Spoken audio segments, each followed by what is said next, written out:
اللہ مہربان ہے۔ مسیح ابن مریم تو ایک پیغمبر ہی تھے، ان سے پہلے بھی بہت سے رسول گزر چکے تھے، اور ان کی والدہ مریم اللہ کی ولی اور سچی فرما بردار تھیں۔ دونوں انسان تھے اور کھانا بھی کھاتے تھے۔ دیکھو ہم ان لوگوں کے لیے اپنی آیتیں کس طرح کھول کھول کر بیان کرتے ہیں، پھر یہ دیکھو کہ یہ کدھر الٹے جا رہے ہیں۔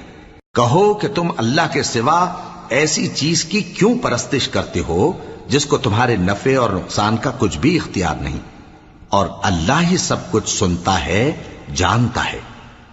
کہو کہ اے اہل کتاب، اپنے دین کی بات میں ناحق مبالغہ نہ کرو، اور ایسے لوگوں کی خواہشوں کے پیچھے نہ چلو جو خود بھی پہلے گمراہ ہوئے اور اکثروں کو بھی گمراہ کر گئے اور سیدھے رستے سے بھٹک گئے۔ جو لوگ بنی اسرائیل میں کافر ہوئے ان پر داؤد اور عیسیٰ ابن مریم کی زبان سے لعنت کی گئی، یہ اس لیے کہ نافرمانی کرتے تھے اور